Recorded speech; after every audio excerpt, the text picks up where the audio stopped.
안녕하세요. 저는 서울 근교에 살고 있는 30대 후반인 돌싱녀입니다. 사연을 듣다 보니 문득 나도 한번 보내볼까 싶더라고요. 그래서 제가 겪었던 일들을 사연으로 적어 보내봅니다. 예전 저처럼 미련스럽게 사시는 분들이 혹시나 계신다면 부디 제 사연을 들어보시고 용기 내시라고 전하고 싶네요. 저와 남편은 대학교 때 첫 미팅 자리에서 만나게 되었습니다. 때묻지 않은 그 사람의 모습이 좋아 만나기 시작했고 연애를 시작하고 얼마 되지 않아 저는 대학교 휴학을 하고 그 등록금으로 의류 사업에 뛰어들었습니다. 생계 목적은 아니었어요. 그냥 그 당시에는 학업보다 사업 쪽이 저한테 더 맞는다는 생각이 들었거든요. 저는 밤낮 없이 동대문을 다니며 물건을 비교 또 비교하고 어떤 시즌은 중국 시장까지 방문해 물건을 고르기도 했습니다. 그렇게 노력한 결과 제 쇼핑몰은 자리를 잡았고 그때부턴 수입도 꽤 되더군요. 자기는 공부만 열심히 해? 돈은 내가 벌 테니까. 저기요, 진짜 고마워. 내가 꼭 합격해서 호강시켜줄게. 가난한 집안의 장남인 남편은 호르몬을 모시며 공무원을 목표로 공부하고 있었고 그의 꿈에 저도 힘을 보태고 싶었어요. 그런 저를 보며 부모님은 혀를 찼지만 저는 그만큼 남편을 사랑했어요. 결국 남편은 2년 만에 합격했고 저희는 양갓집에 결혼하겠다고 알렸어요. 남편의 집에선 겹경사라며 기뻐했지만 우리 집에선 반대가 심했어요. 저희 부모님은 금액은 많진 않지만 공실이 없는 건물 2채와 지방의 땅도 조금 가지고 계셨거든요. 하지만 남편은 가난한 집안의 장남이니 탐탁치 않은 것이 당연했어요. 엄마가 반대하시며 하시던 말이 아직도 머릿속에 생생하네요. 걘 착한 게 아니라 우유부단한 거야. 그런 남자랑 살면 여자가 고생해. 제발 엄마 말 좀 들어. 그때 말을 들었어야 했는데 전 막무가내로 결혼을 밀어붙였고 결국 저희는 결혼하게 되었어요. 제가 그 당시 청약에 당첨이 돼서 34평짜리 아파트에서 신혼살림을 시작하게 되었고 필요한 가전 가구도 제가 다 했어요. 남편이 취업을 갓 했으니 능력이 되는 내가 하는 것이 당연하다 생각하면서 준비했어요. 대신 예물 예단은 다 생략하기로 하고요. 괜히 그런 걸로 시댁과 친정 사이에서 스트레스 받고 싶지 않았어요. 물론 형편이 안 되는 시댁을 배려하고 싶은 마음도 있었죠. 결혼 생활은 부모님의 우려와는 달리 행복했어요. 결혼 생활에 집중하기 위해 사업도 잠시 접은 저는 칼퇴근을 하고 돌아오는 남편을 위해 저녁을 준비하고 그런 대접을 받은 남편은 저에게 항상 이런 말을 해줬어요. 내가 전생에 나라를 구했나 보다. 우리 여보 같은 여자가 나랑 살아주고 말이야. 알면 잘해. 아니다. 앞으로도 지금처럼만 해. 알겠지? 그럼. 앞으로도 충성을 다하겠습니다. 충성! 이렇게 저희는 1년하고 6개월 행복했습니다. 문제는 엉뚱한 곳에서 생겼어요. 신랑의 남동생, 그러니까 시동생이 결혼하고 난 뒤부터 저희는 틀어지기 시작했어요. 안정된 삶을 위해서 공부를 했던 남편과는 달리 시동생은 이 일 저 일 가리지 않고 닥치는 대로 일만 해서 가게를 차렸어요. 장사가 꽤 되는지 장가 갈 때 집을 시동생이 스스로 장만해서 갔다고 하더라고요. 물론 시댁 도움은 없었고요. 시동생이 능력이 되니 동서도 시집 올 때 다 갖춰서 왔어요. 어머님께 코트, 가방, 심지어 집에 소파까지 바꿔드렸다고 하더라고요. 이때부터 시어머니의 비교와 홀대가 시작됐어요. 아가, 내가 아들이 2명이나 있는데 이런 대접은 또 처음 받아보는구나. 정말 고맙다, 아가. 아니요, 어머니. 당연히 해드려야죠. 아이고, 마음씨도 고운 것. 우리 집에 복덩이가 들어왔어, 복덩이가. 아이, 어머님. 그만하세요. 형님 섭섭하시겠어요. 섭섭하기는 첫째야. 섭섭하니? 아니에요. 어머님 섭섭하기는요. 뻔히 제가 있는 자리에서 몇 번이고 이런 얘기를 주고받는데 바보가 아닌 이상 알죠. 왜 모르겠어요? 아, 나는 미운 털이 제대로 박혔구나. 양가 집안 합의로 예물 예단도 생략했던 건데 그건 까맣게 잊으신 듯 보였어요. 점점 비교와 홀대가 심해졌지만 크게 신경 쓰지 않았어요. 제가 아예 해온 것이 없다면 눈치가 보이긴 했겠지만 금액으로 따지면 제가 동서보다 더 많이 해왔으니까요. 그저 따지고 들기 싫어서 조용히 있었어요. 전 당당했고 참을만 했으니까요. 하지만 점점 참을 수 없는 일이 벌어지더군요. 예, 둘째는 오늘 병원 다녀왔는데 아들이란다. 이게 무슨 겹경사니? 정말 복덩이도 그런 복덩이가 없어. 어머, 너무 축하할 일이네요. 시어머니의 전화를 받은 저는 온몸에 소름이 돋으며 큰일이다 싶더군요. 앞으로는 애 문제로 날 볶아대겠구나 싶어서요. 아니나 다를까 심할 때는 하루에도 몇 번씩 시어머니에게서 전화가 왔어요. 너흰 아직 소식 없니? 네, 어머니, 아직이요. 곧 생기겠죠. 곧이 언제니 대체? 너희 결혼한 지 이제 2년째다. 둘째는 떡하니 아들까지 가졌는데 명색에 장남은 소식도 없으니 너희 노력은 하고 있는 거 맞니? 혹시 각방 쓰고 그런 거 아니지? 너희 혹시 피임하니? 처음에는 조심스럽게 물으시던 소식도 시간이 지날수록 점점 선을 넘으시더군요. 부부관계에 시어머니가 간섭하기 시작했고 심지어는 제 월경 날짜를 물으시곤 합방 날짜까지 정해주시더군요. 전 참다 못해 합방 날짜가 적힌 문자를 남편에게 보여주었죠. 여보, 이거 좀 봐봐. 이게 뭔데? 무슨 날이야? 어머님이 우리 합방하라고 정해주신 날짜야. 어떻게 생각해? 뭐? 우리 엄마가? 왜 그랬지? 나한테 생리 언제 하냐고 물으시더니 이렇게 문자 보내셨어. 우리 엄마가 급하긴 급한가 보네. 웃음이 나와 지금? 나는 하루에도 몇 번씩 임신 독촉 전화 때문에 스트레스 받아서 잠도 못 자는데. 미안해. 근데 좋은 게 좋은 거라고 여보가 좋게 생각해주면 안 될까? 내가 당신 그렇게 말할 줄 알아서 참고 참다가 하는 얘기야. 어머님 나한테 임신 문제로 전화하기 시작한 게 벌써 한 달이 넘었어. 정도껏 하셔야 나도 참지. 이건 해도 너무하시잖아. 내가 보기엔 걱정이 돼서 이러는 것 같은데 당신이 너무 예민하게 받아들이는 것 같아. 흥분을 조금만 가라앉히고 좋은 게 좋은 거라고 좋게 생각해보자. 응? 그놈의 좋은 게 좋은 거라고는 무슨. 지금 생각해보면 이때 그만뒀어야 했는데 그 빌어먹을 사랑이 뭔지 남편의 그 우유부단하고 흐린 판단력도 사람이 너무 착해서 상황을 너무 좋게만 생각하려고 한다 싶더라고요. 평소라면 그냥 넘어갔겠지만 다른 것도 아니고 임신 문제이기에 더 확고하게 제 생각을 말해야겠다고 생각했어요. 시어머니가 선을 넘기도 하셨고요. 예민? 내가 예민해? 입장 바꿔서 생각해봐. 우리 아빠가 당신한테 하루가 멀다 하고 전화해서 임신은 아직인지 같은 방을 쓰는지 서로 언제 잤는지 그런 걸 물어본다고 생각해봐. 심한 날엔 아침, 점심, 저녁 끼니 때마다 연락 오셔. 그런 날엔 나 밥도 제대로 못 먹어. 이래도 내가 예민하다고 생각해? 여보, 그리고 나라고 아기 가지기 싫은 줄 알아? 나도 아기 가지고 싶어. 남편을 잡고 얼마나 울었는지 몰라요.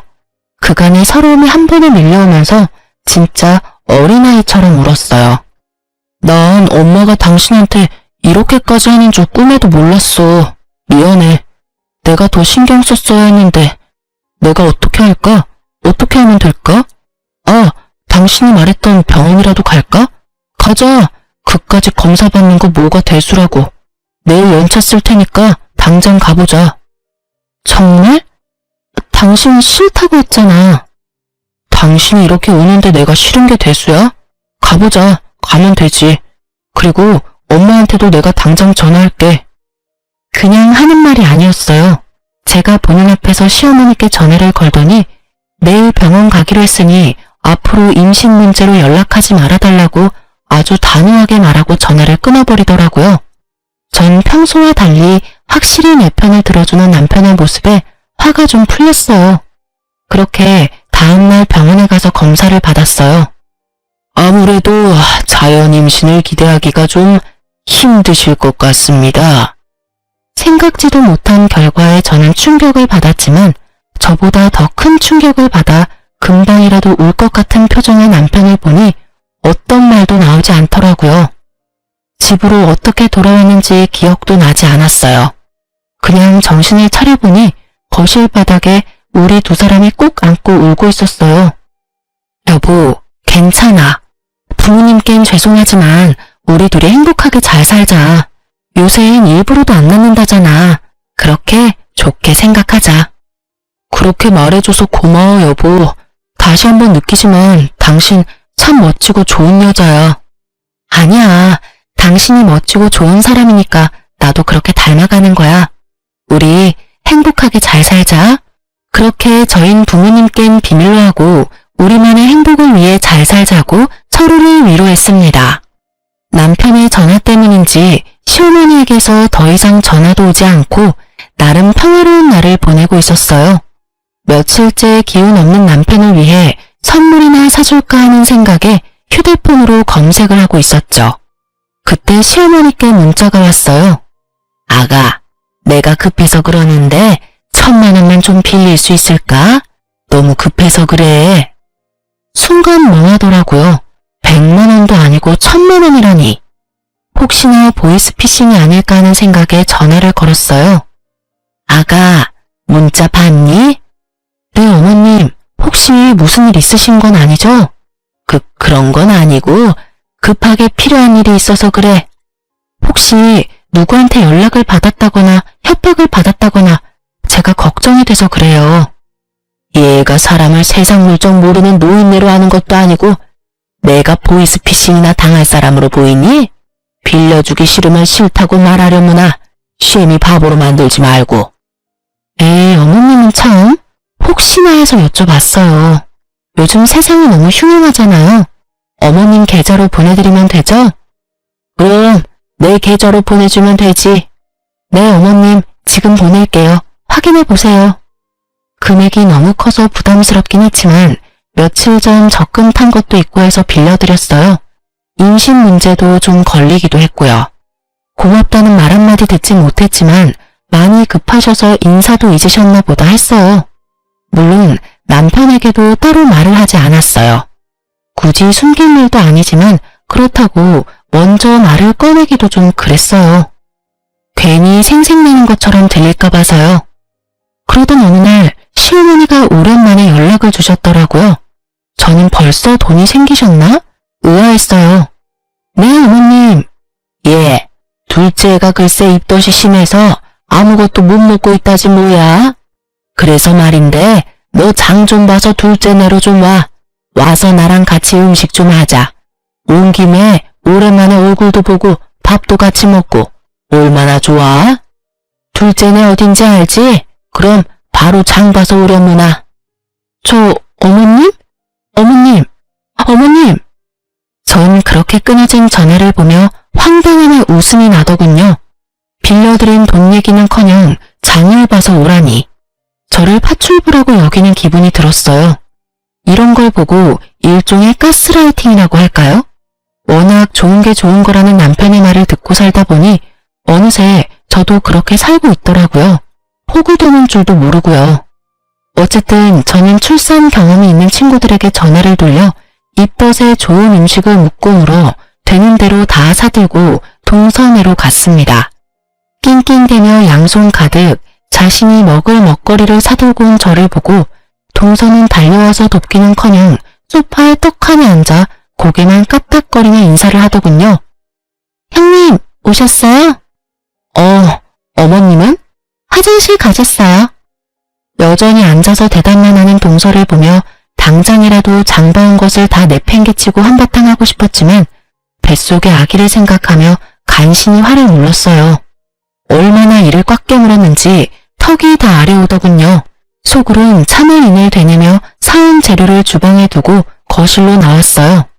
너무 힘들어서 도저히 바로 요리를 못하겠더라고요. 거실로 나오니 아기 용품이 꽤 보였어요.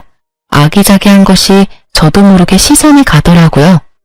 아기용품을 보고 있는데 못 보던 가방이 보였어요. 그냥 딱 보아도 구입한 지 얼마 되지 않은 에르땡땡 가방. 저도 사고 싶었던 가방이라 한눈에 딱 들어오더라고요. 동서, 저 가방 웬 거야? 원래 있었나? 아니요. 어머님이 얼마 전에 출산 선물이라고 미리 사주셨어요. 예쁘죠? 뭐? 어머님이? 네. 출산 선물로 뭐 갖고 싶냐고 물으시길래 그냥 가방이라고 했을 뿐인데 이렇게 비싼 가방을 사오셨더라고요. 어머님 진짜 대단하시지 않아요? 이렇게 비싼 가방까지 기대한 건 아니었는데. 그러니까 형님도 얼른 아들 하나 낳아요. 장손 출산 선물은 얼마나 대단하겠어요? 저는 아무 말도 들리지 않았습니다. 오로지 가방만 눈에 보이더군요. 아니, 정확히는 제가 빌려드린 1000만 원과 그 가방이 겹쳐 보이더군요. 그렇습니다. 어머님이 저에게 급히 빌려간 1000만 원은 알고 보니 동서 가방을 사는 데 쓰였더군요. 시댁엔 저만한 가방을 사줄 만한 돈이 절대 없다는 걸 알기에 더 생각해볼 필요도 없이 제 돈이었어요. 화가 머리끝까지 차올랐지만 정신줄을 꽉 잡고 있었어요. 여기서 이성의 끈을 놔봤자 저한테 득될 것이 없었으니까요. 심호흡을 하며 최대한 이성적으로 생각하려고 노력하고 있을 때 화장실에서 시어머니가 나오더군요. 그러면서 한 손에 들고 있던 걸레를 저에게로 던지더니 이렇게 말하는 겁니다. 예, 음식하기 전에 청소부터 좀 해라. 임산부 있는 집에 먼지가 너무 많아. 네? 전 제가 들은 말이 맞는 것인지 제 귀를 의심했습니다. 시댁 청소를 하라고 해도 불만이 터져나올 것 같은데 하물며 손아래 동서 집을 청소하라뇨. 청소 좀 하라고. 청소 모르니? 우선 거실부터 청소기 좀 밀고 걸레로 좀 닦아라. 그리고 밥 먹고 나면 안방도 좀 치우고, 아, 창틀도 더럽더라. 거기도 좀 닦고. 요새 미세먼지 때문에 난리야, 난리. 아, 청소기는 작은 방에 있더라. 그거 쓰면 된단다. 언제까지 그러고 있을 거니? 빨리 청소기부터 가져와. 제가 왜요? 제가 너무 황당해서 왜냐고 되물으니 시어머니는 동서 옆에 딱 붙어 앉아 동서 배를 만지며 대답했어요. 그럼 입도 때문에 밥도 못 먹은 얘가 하리, 다 늙은 내가 하리. 여기 너밖에 더 있니? 좋은 게 좋은 거라고 가족끼리 돕고 살아야지. 아까부터 뭐하고 서 있니? 얼른 하고 저녁도 차려야지. 말도 안 되는 말을 말이라고 하고 있는 시어머니나 이런 말도 안 되는 상황에도 자신은 아무것도 모른다는 듯 불뚝 나온 배를 만지는 동서나 어이없기는 매한가지였어요. 시어머니의 닥달에도 제가 움직이지 않고 가만히 있자 언성을 더 높이며 말하더군요. 그러게 진작 아들 하나 낳았으면 이런 일은 없었지. 어디서 저런 무질한 게 우리 집에 들어와서 집안 대를 끊어놓고 있어? 애를 못 낳으면 이런 일이라도 해야지. 지금에야 하는 말이지만 네가 우리 집에 시집와서 한 게 뭐가 있니? 그 말을 듣는데 순간 정신이 번쩍 들더라고요. 저는 바로 휴대폰을 꺼내 남편에게 전화를 걸었습니다. 지난번과 같이 나는 정말 몰랐어 라는 변명의 기회 따위 주지 않기 위해서요. 여보세요? 여보, 당신 혹시 내가 어머님께 1000만 원 빌려드린 거 알아? 그거, 응, 알고 있어. 그렇지 않아도 내가 고맙다고 말하려 했는데. 아, 알고 있었어? 그럼 그 1000만 원이 어디에 쓰인지는 알고? 그거 재수씨 선물 사준다고 하시던데. 당신도 알고 있었어? 그럼 지금 내가 어디 있는지는 알아? 당신 지금 재수씨하고 엄마하고 같이 있는 거 아니야? 엄마가 나도 그리로 오라 그래서 지금 가는 중인데 거의 다 와가. 그럼 내가 여기 파출부짓거리나 하려고 끌려온 것도 알고 있겠네? 파출부짓이라니. 남의 집 와서 청소하고 음식하면 파출부지. 다르게 표현할 말이 있어? 있으면 말해보던가. 남이 아니라 가족이잖아. 가족끼리 서로서로 돕고 살아야지. 서로서로 돕는 게 아니라 나만 도우니까 이 사달이 나는 거야. 아직도 모르겠어? 여보, 말이 좀 심하다. 내 말은 심하고 지금 내가 처한 상황은 안 심하니? 일단 끊어. 와서 얘기해. 전화를 끊고 나니 더 화가 나더라고요. 이런 것도 남편이라고. 내 커리어는 다 접어두고 그야말로 헌신적으로 내조만 하며 살았는데 돌아오는 것은 이따위 취급이라니. 그야말로 온갖 정이 뚝 떨어지더라고요. 이 사태를 어떻게 해야 이 화가 풀릴까? 머릿속으로 5만 가지 생각이 오가는 그 순간 동서가 한마디 하더군요.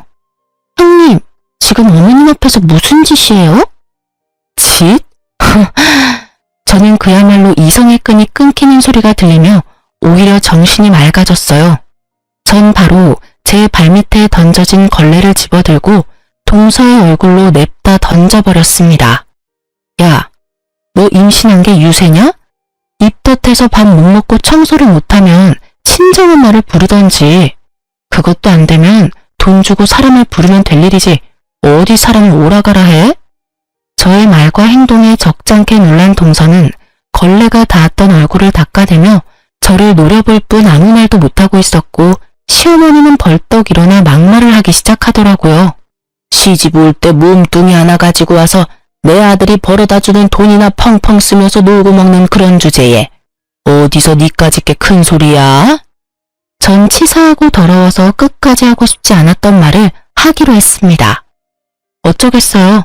새까맣게 잊으신 것 같으니 제가 다시 일깨워줄 수밖에요. 어머님, 제가 진짜 치사해서 이런 말 안 하려고 했는데 기억 안 나시는 것 같으니까 말씀드릴게요. 그래, 무슨 말인지 어디 한번 말이나 드러나 보자. 저 시집 올 때 몸뚱이만 가지고 오지 않았고요. 집, 가전, 가구, 심지어 지금 어머님 아들이 타고 다니는 그 차까지 제가 다 해서 왔고 다 제 명이에요. 거기에 어머님 아들 돈은 단 1원도 안 들어갔어요. 제가 예단으로 들고 온 것만 해도 억 단위인데 전 예물은커녕 봉투 하나 구경하지도 못했네요. 그리고 어머님 아들 월급으론 저 펑펑 쓰고 놀지도 못해요.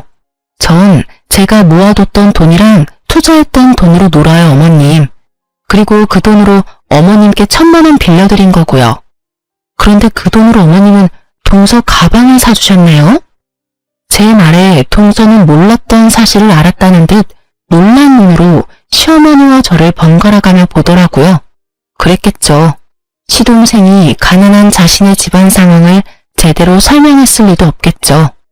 지금 시부모가 살고 있는 집이 겉에서 보기엔 그럴듯했지만 사실 그 집은 자가가 아닌 전세인데다가 그 전세금도 월세로 사는 부모님을 두고 자신들만 좋은 집에 살 수 없었던 남편과 시동생이 마련해줬던 거니까요. 속 시원하게 내뱉긴 했는데 순간적으로 아, 내가 너무 심했나? 싶더군요.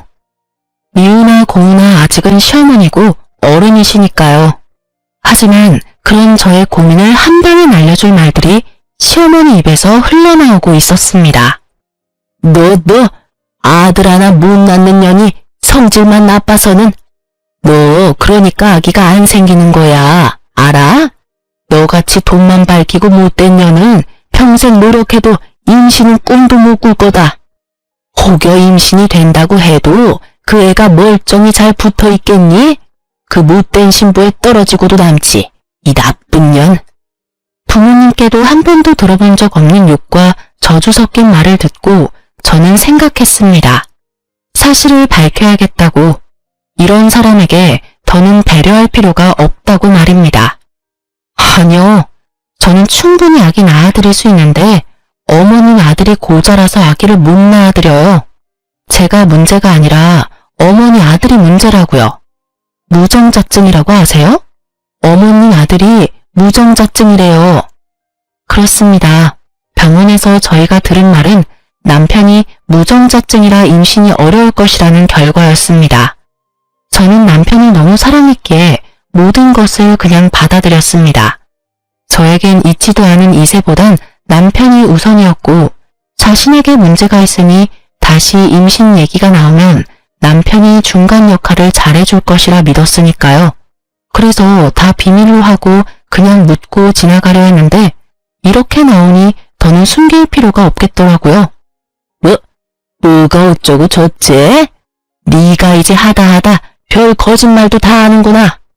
아들 가진 둘째가 부러우면 부럽다고 말해.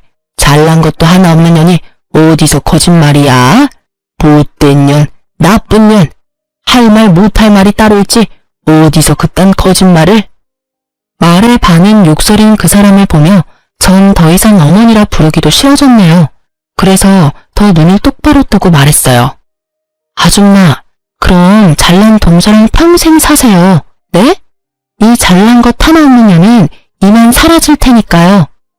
제 말을 들은 동서는 너무 놀라 두 손으로 입을 틀어막았고 시무는 저를 한 대 칠 기세로 다가왔어요.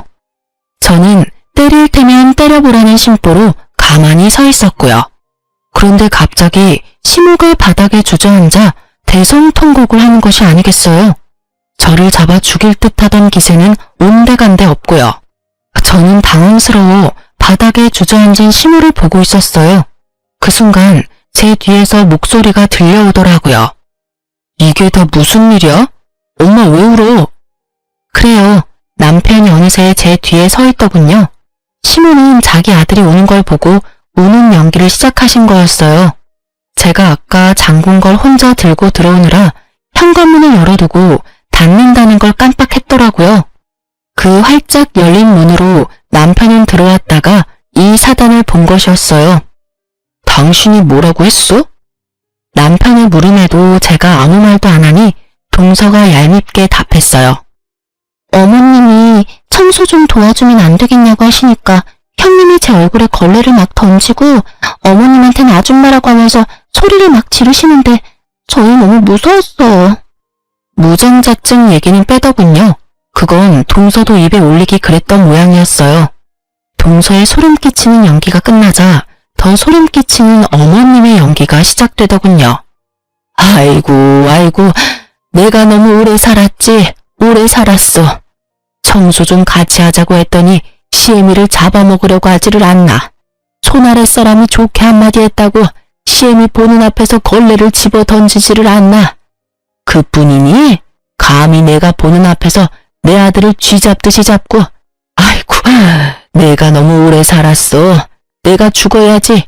이 꼴 보면서 더 살면 뭐해? 어머님 그런 소리 하지 마세요. 막장 드라마에서 보던 장면이 눈앞에 펼쳐지자 할 말은 사라지고 넋을 놓고 보고만 있게 되더라고요. 그러면서 이때껏 저런 사람들을 가족이라고 생각했던 저 자신이 한심스러우면서 상황이 더 명확히 보이기 시작했어요. 아, 이 사람들은 내가 진짜 우습구나. 날 진짜 호구로 봤구나 하고요.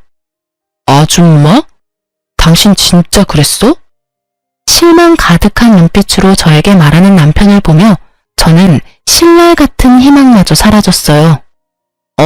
그랬어. 제정신이야? 왜 그랬어? 당장 사과 못해? 내가 왜 사과를 해? 당신 날 몰라? 내가 이렇게까지 하는 데는 그 이유가 있을 거란 그런 생각은 못하는 거야? 이유? 그래, 이유나 좀 알자. 당신 도대체 왜 이래? 엄마가 당신한테 돈 빌려서 가방 사준 것 때문에? 그깟 1000만 원이야. 다시 벌면 되는 거고. 돈은 엄마가 다시 갚는다잖아. 그리고 우리가 그 돈 없으면 죽어? 그것도 아니잖아. 뭐? 그리고 장봐 와서 밥 좀 해주면 안 돼? 다른 사람도 아니고 임신한 가족이 입덧 때문에 밥도 못 먹고 있다는데 많이 양보해서 우리 엄마가 너무 심했다고 치자. 그렇다고 시어머니한테 아줌마라고 하는 게 제정신으로 할 수 있는 말이야? 당신 이런 사람이었어? 저는 더는 말할 가치를 못 느끼겠더라고요. 입 아프게 말해봤자 알아들을 사람으로도 안 보였고요. 그래도 할 말은 해야지. 이것까지 참았다간 병이 생길 것 같아 겨우 입을 열었습니다. 내가 제정신이 아니었네. 그러니까 일단 호구짓이나 하고 있지. 뭐? 호구짓? 가족끼리 돕는 게 호구짓이야? 그렇게 가족 돕는 게 좋으면 네가 와서 하지 그랬어. 엄연히 따지면 난 가족도 아니잖아. 그리고 와서 음식하는 건 내 몸이고 내 손인데 왜 네가 된다 안 된다를 판단해? 네가 된다고 하면 나는 당연히 와서 청소도 하고 음식도 해줘야 해? 웃기지도 않아 진짜. 그깟 1,000만 원? 1,000만 원은 당신 돈이야? 내 돈이야. 그리고 그깟이면 네가 빌려주지 그랬어? 아, 너한텐 1,000만 원은 고사하고 500도 없지? 야, 너 진짜 말 다 했어? 아니, 아직 중요한 말을 못했어. 우리 이혼해. 난 더는 이런 취급받으면서 너랑 살 생각 없어. 그러니까 잘난 너희 가족끼리 잘 먹고 잘 살아. 당신 후회할 짓 하지 마. 후회? 참나. 큰 착각하는 것 같아서 하는 말인데 나 당신한테 손톱만큼도 미련 없어. 오히려 나 지금 기뻐. 이젠 이 지긋지긋한 집안 안 보고 살아도 된다고 생각하니까 몸이 막 깃털처럼 가볍다고. 그러니까 너나 후회하지 말고 잘 살아. 그리고는 뒤를 돌아 그대로 나와버렸습니다. 뒤에서 남편이 부르는 소리와 어머니의 욕설이 들려왔지만 다 무시했어요. 차에 탄 저는 친정을 향하며 바로 변호사를 선임했어요. 아주 비싼 돈을 주고 말이에요. 전 될 수 있으면 빠르고 통쾌하게 이혼하고 싶었거든요. 친정에 도착한 저는 최대한 한쪽에 치우치지 않으려 노력하며 상황을 부모님께 설명했습니다. 한참 동안 듣고 계시던 부모님이 말씀하셨어요. 우리 딸 많이 힘들었겠네. 따뜻한 부모님의 목소리를 듣는데 왜 그렇게 눈물이 나는지 저는 오랜만에 부모님 품에 안겨 울었어요. 진작 엄마 말 들었으면 이런 일도 없었을 텐데. 미안해 엄마. 말 안 듣고 고집 부리다가 이런 꼴이나 보이고. 눈물 콧물 범벅이 되어 말하는 저를 보며 엄마가 머리를 쓰다듬어주며 말하셨어요. 딸, 이런 꼴이면 어떻고 저런 꼴이면 어때? 넌 여전히 엄마 아빠가 사랑하는 딸인데. 내 딸이 경험하지 않았으면 했던 일이긴 하지만 어쩌겠어? 이미 우리 딸이 다 보고 듣고 경험해버린 걸. 그러니까 앞으로는 그 경험을 밑거름 삼아 더 좋은 길로 나아가면 되는 거야. 알겠어? 그리고 이 말을 깜빡했는데 잘했어 우리 딸. 그런 취급받으면서 결혼 생활을 이어나갈 필요 없어. 그럴 땐 그냥 박차고 나와서 새롭게 시작하면 돼. 비록 그 길이 힘들고 험할지라도 넌 다 이겨낼 수 있어. 우리 딸은 충분히 용기 있고 현명한 사람이니까. 그런 널 엄마 아빠는 믿어.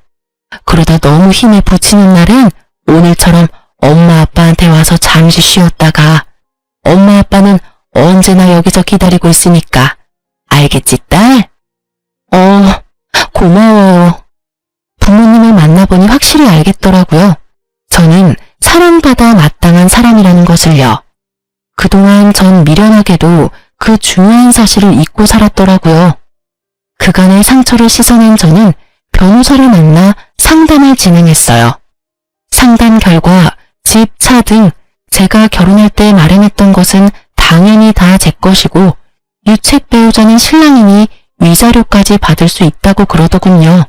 아, 물론 빌려준 1,000만 원도 주고받은 문자가 명백한 증거가 되어 당연히 받을 수 있고요.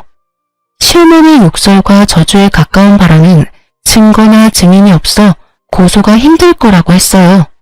녹음해야 했는데 그럴 정신도 없었고 동서가 증인으로 나설 일은 없을 테니까요.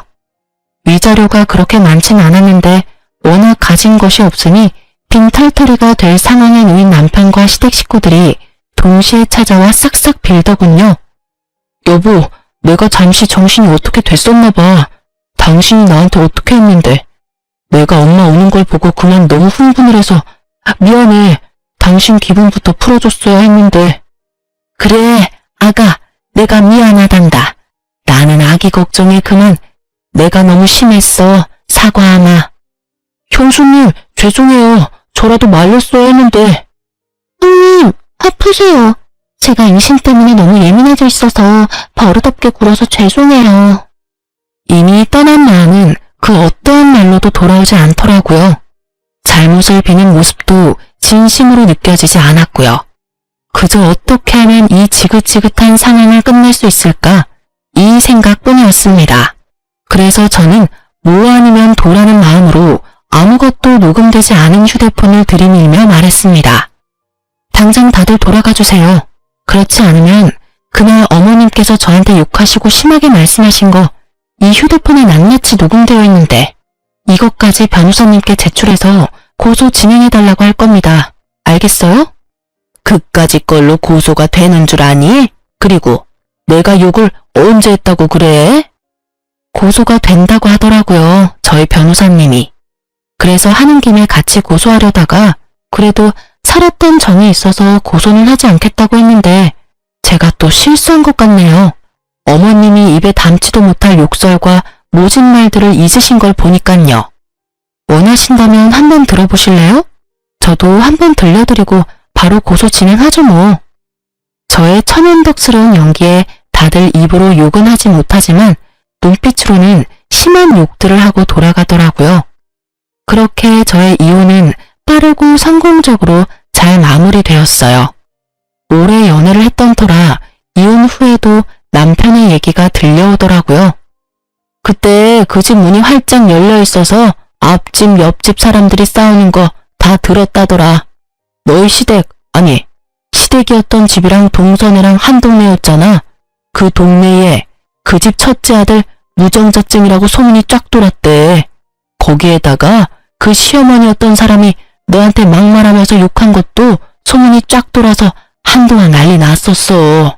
뭐 그런 뻔뻔한 집안이 다 있냐고. 그러니 그 동네에서 계속 살 수 있겠니? 아파트는 헐값에 그냥 처분하고 시댁집도 이사했다고 하더라. 우리 친구들 사이에도 소문 쫙 나서 네 전남편 재혼은커녕 모임도 못 나온다 그러더라. 요즘엔 본가 들어가서 살고 있다나 봐. 하긴 너한테 위자료 주고 집 얻을 돈이나 있겠어? 그러게 좀 잘하고 살지. 너 같은 복덩이가 어디 있다고. 그러게나 말이다. 너희 부모님은 뭘 하셔? 내 얘기 들으시곤 잘했다고 칭찬까지 해주시더라. 하긴 나 같아도 그렇겠다. 하여튼 잘했어. 다음 주 모임인데 넌 나올 거지? 생각해보고. 전부 네 편이니까 불편하게 생각하지 말고 편하게 와서 밥이나 먹고 가. 알겠지? 알겠어. 고마워. 신경 써줘서. 별 말을 다 한다. 다음 주에 봐. 자기 일처럼 통쾌해하며 제 복수의 끝을 알려주는 친구의 전화 덕에 전 비로소 발을 뻗고 잤답니다. 여기서 끝이냐고요? 아니요. 이혼 절차가 마무리되고 한 달도 지나지 않은 어느 날 동서가 찾아왔더라고요. 형님, 제발 다시 한번 생각해 주시면 안 될까요? 제가 잘할게요. 동서, 이러지 마. 형님, 제발요. 이러다가 어머님은 물론이고 아주버님까지 모시고 살게 생겼어요. 저 좀 살려주세요. 역시는 역시였습니다. 사람 쉽게 변하는 게 아니더군요. 저한테 미안해서 온 것이 아니라 자신이 가난한 집안을 다 떠맡게 생기니 호구 같은 제가 필요해서 왔던 거더군요. 저는 뱃속의 아기를 생각해 좋게 보내려 했건만 하는 행실을 보아하니 말로는 곱게 보내긴 힘들어 보였어요. 그래서 나보고 다시 그 집구석으로 들어가서 또 그렇게 호구 잡히고 살라는 말이야? 동서, 양심이 있어 없어? 어떻게 나한테 그런 말을 해? 그리고 동서 나한테 어떻게 했는지 잊었어? 나 더는 동서뿐 아니라 그 집안 사람이랑 말도 섞기 싫으니까 당장 돌아가줘. 제가 진짜 잘못했어요. 형님, 이렇게 빌게요. 앞으로 형님 말이라면 뭐든 다 듣고 잘할게요. 결국 동서는 무릎까지 꿇고 빌며 울더라고요. 배는 만삭인데 그런 몸으로 그러고 있으니 난감했습니다. 안쓰럽고 이런 것이 아니라 일으킨다고 잘못 건드렸다간 또 무슨 일이 생기는 거 아닌가 하는 생각이에요. 그래서 전 우는 동서를 손끝 하나 대지 않고 경찰에 신고했습니다. 임산부라는 사전 설명도 했고요. 몇 분 뒤 여경분들이 오셔서 동서를 데리고 가더라고요. 그리고 그날 저녁 소식을 들은 남편이 찾아왔더라고요. 야, 너 이렇게 독한 여자였어? 어떻게 임신한 사람을 경찰에 신고할 수가 있어? 이 정도 되는 여자니까 곱게 경찰 불러서 돌려보낸 줄이나 알아. 다른 여자 같았으면 질질 끌어다 내쫓았어. 알아? 너 진짜 독하다. 너 때문에 재수씨는 이혼한다고 짐 싸들고 나가버렸고 우리 엄마는 그 충격에 쓰러지셨어. 어떻게 책임질 거야? 동서가 집을 나갔어? 하긴 그간의 한 짓거리를 보면 그러고도 남겠다. 근데 그게 왜 내 책임이야? 호구짓하던 든든한 방패막이 사라지니 도망친 동서나 그 충격으로 쓰러진 네 엄마나 전부 자기가 저지른 일, 자기가 벌받는 거야. 당신 진짜 내가 알던 사람 맞아? 이렇게 피도 눈물도 없는 독한 여자인 줄도 모르고. 당신이야말로 이렇게까지 상황 판단이 안 되는 사람인 줄 내가 미처 몰랐네. 진작 알았으면 이런 꼴까지 볼 필요도 없이 끝냈을 텐데. 이런 꼴? 내가 하고 싶은 말이야. 이런 여잔 거 진작 알았으면 결혼도 안 했어. 아니, 애초에 눈길도 안 줬다고. 내가 당신이 진짜 좋아서 결혼한 줄 알아? 우리 가족한테 잘하는 모습에 그냥 결혼한 거야. 거기에다 합격했다고 버리기엔 당신이 너무 불쌍했거든. 내가 바보였지. 이럴 줄 알았으면 그냥 그때 헤어지고 딴 여자 만나는 건데. 저는 그 순간 남편 뺨을 때려버렸습니다. 웬만해선 손도 대기 싫었지만 도저히 화가 나서 참을 수가 없더라고요. 참 고맙네. 그나마 남아있던 미운 정도 다 털어내게 해줘서. 그리고 방금 한 대 맞은 거 신고하고 싶어도 조금만 참아. 내가 아까 불청객 왔다고 신고해서 경찰들이 곧 올 거거든. 그때 신고하든가 말든가. 나도 할 말 많은데 참고 있으니까 아주 이참에 개싸움 해보자고. 저한테 한 대 맞은 충격 때문인지 할 말이 없어서인지 남편은 아무 말도 행동도 하지 않더라고요. 그때 타이밍 딱 맞춰서 출동하신 경찰분들이 남편을 데리고 가면서 저와 남편과의 인연은 완전 끝이 났어요. 이따금씩 들려오는 소식엔 결국 시동생네는 이혼을 했고 동서는 아기까지 버리다시피 하고 연락을 끊어버렸다고 하더라고요. 시댁 식구들과 남편은 다 저 때문에 일어난 일이라며 사람들에게 제 욕을 그렇게 하고 다닌다는 얘기까지 들려왔어요. 전 얼굴도 들고 다니지 못하게 남편 회사에도 소문을 쫙 내버릴까 하고 잠시 고민했지만 그러진 않았어요. 그렇게까지 해서 똑같은 사람이 되고 싶지 않기도 했지만 그 사람에게서 저를 잃게 만드는 것이 가장 큰 복수라고 생각했거든요. 저는 정말 지긋지긋한 신혼집도 팔고 새 보금자리를 얻었어요. 거기에다 이혼할 때 받은 위자료에 제 돈을 조금 더 보태서 오프라인 매장도 차리고요. 이제 다시 제 삶을 잘 살아보려고요. 비록 돌싱녀지만 제가 능력이 있고 자신감도 있으니까 괜찮은 맞선 자리가 계속 들어오더라고요. 정말 이혼이 흠이 아닌 시대가 오긴 했나 봐요. 당장은 아니지만 빠른 시일 내에 연애도 해볼까 합니다. 오늘이 내 생애 제일 젊은 날이라고 하잖아요. 제일 젊고 예쁜 오늘을 지난 날만 떠올리면서 살 수는 없으니까요. 제 긴 사연을 듣고 계신 분 중에서 미련했던 저같이 살고 계신 분이 있다면 말씀해드리고 싶어요. 이혼이 꼭 정답은 아니지만 그렇다고 흉도 아니에요. 아내란 이유로, 며느리란 이유로 정당하지 않은 대접과 그것을 당연하게 여기는 사람들에게 주눅들지 마세요. 당당해지세요. 누군가에게는 둘도 없는 자식이자 대접받고 사랑받아 마땅한 사람입니다. 그럼 지금까지 제 긴 사연 들어주셔서 감사합니다. 좋은 하루 되세요.